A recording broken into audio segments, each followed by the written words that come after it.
abathi babebukela banemvimbo. Basethi ubhala emhlabeni uJesu understand Jesus. Ukuthi laba bavela emhlabeni. Ehluphekele ekhahlekeni. Hallelujah. Ngabe kuyithi la Jesus. He will understand. He will understand.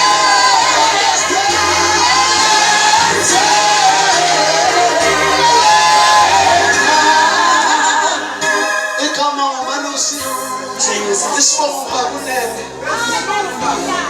This is the second part of Jesus. Zimbrahata kabrohoseka tapasa.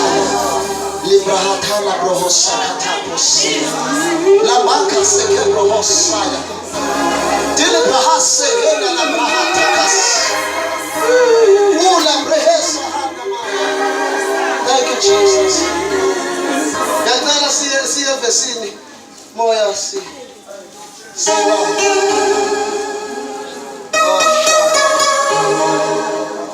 Ula brahase.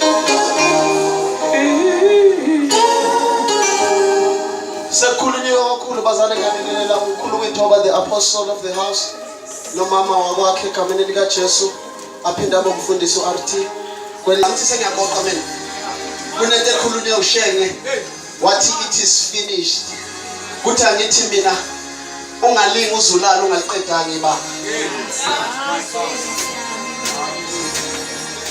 ungalingi uzulale ungayiqedanga lento uNkulunkulu akubizele yona wena namanye amazwi angithi siyaqeda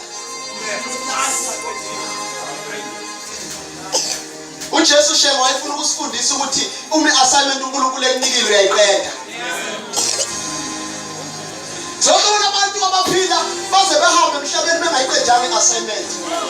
Ngithanda uPaul uthi uPaul mayisehamba ubuza uTimotheo uba nespeed. Uthi waTimotheo ulalela ndodana ngikulwile ukulokuhle. Wathi ngiqedile ibanga lami.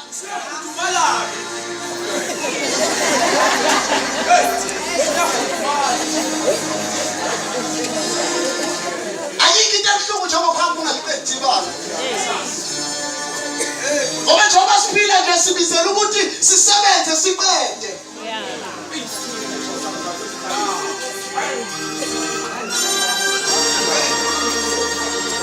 Kunabantu ababhizi ngama-assignment uNkulunkulu angababizelanga kuwo bese bayafela ngabaqedanga laba ababizelwa wona.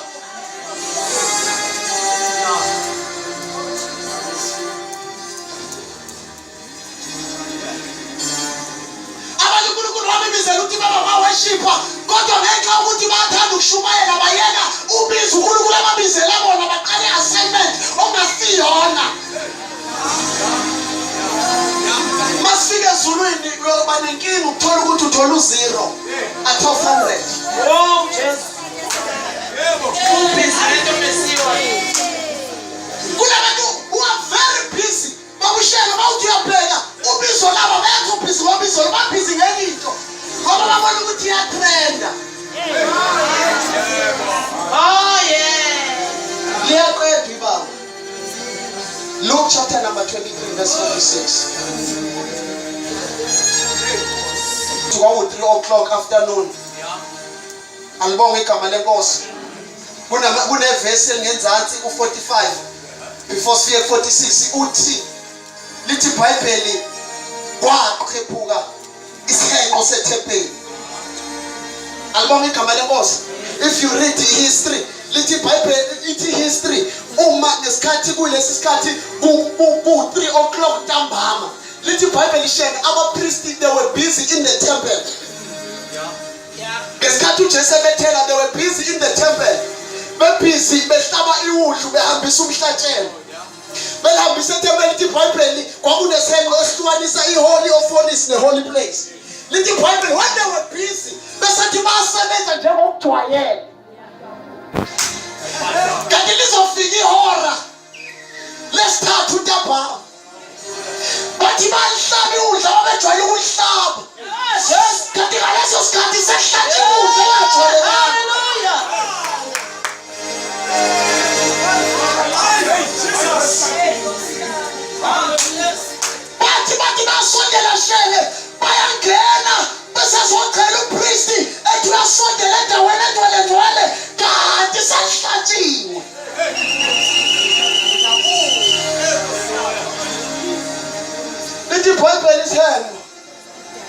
wadabuka phakathi kwathi lapho khona wangavumelekile ukuthi abantu bangene khona okwakungena indoda yodwa naye ingathembakali iboshwe ngenketango abahlephi nezono ukuze bayifika ngoba bona babeka uNkulunkulu oshayayo kanti sekintroduce uNkulunkulu wegrace.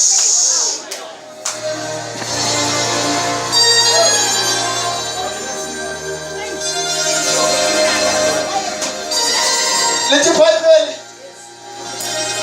iselo sadabuka phakathi kwabamnyama ezweni sesiyafa bese lithi iBhayibheli uJesu wamemeza kakhulu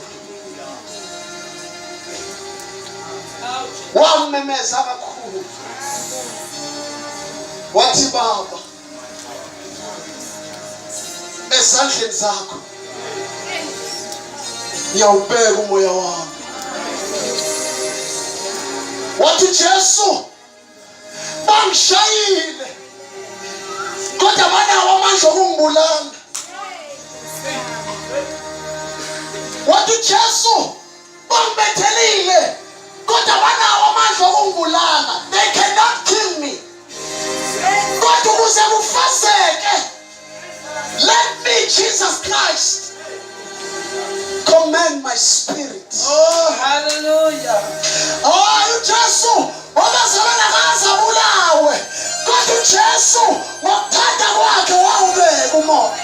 Yes. Oh, Jesus. uJesu simkhonzayo babenganawo amandla okumbulala kodwa wayefuweka ukuba abefile. Lithi iBhayibheli wathi Baba esandleni zakho ngiyawubeka umoya wakho. Oh, hallelujah. uJesu umfundisi wemele wayezosifundisa ukuthi njengoba sikholwa kuhle ukuthi sihambe umoya wethu.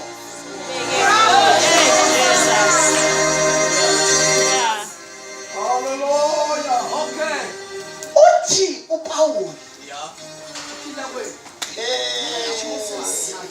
uthi uPawuli umfundisi uma ufunda u2 Corinthians chapter number 6 ufunda from verse number 8 ushona phansi.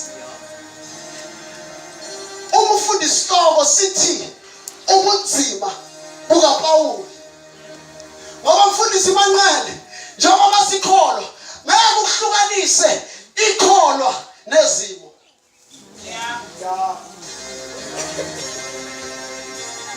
Angisho mfundisi sengiyafana ukuthi njengoba sikholwa ngeke uhlukanise ikholwa nenhlupheko.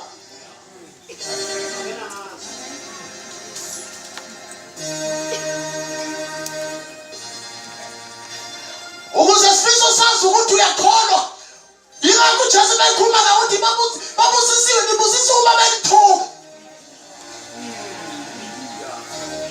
Ngenxa yegama lawo ngoba uJesu uyazi ukuthi impilo yekholwa ayisiyo impilo kaTharoti kodwa impilo yekholwa impilo yamakhwincikhwici. Hayi yingakho phela uPawuli when I'm weak athi then is when I'm strong. Ngoba uthi kuyenzeka ikholwa libe weak kodwa bukhili bayo uNkulunkulu uyavela.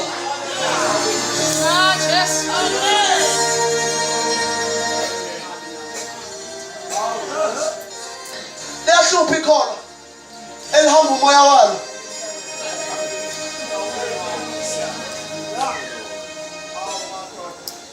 Mfundisi Manqele into esenza ukuthi uSathane babushebe sesishayile ngoba njengoba sikholwa siseringini sisempini siyalo. Uthi uPawuli mase babona ukuthi ba relaxile bamadondo uthi yemazana nisempini na. Esikhathi siyalo uSathane uyasiqinuza ashaye sizeshaye phansi. Athi uPawuli athi siyashawa ngazonke kodwa siyawisa kodwa sidikibanga. Athi ngoba sithwele emzimbeni wethu impawu zikaKristu. into eyenza ukuthi uSathane noma esishaya sibonakale ngasonto sigqoka amasudu. Yinde sithwele emzimbeni. Bethe abakhona uyifaka kanjani isudu wena? Ngoba umntwana wakade ebhema insango. Uya kanjani enkonzweni?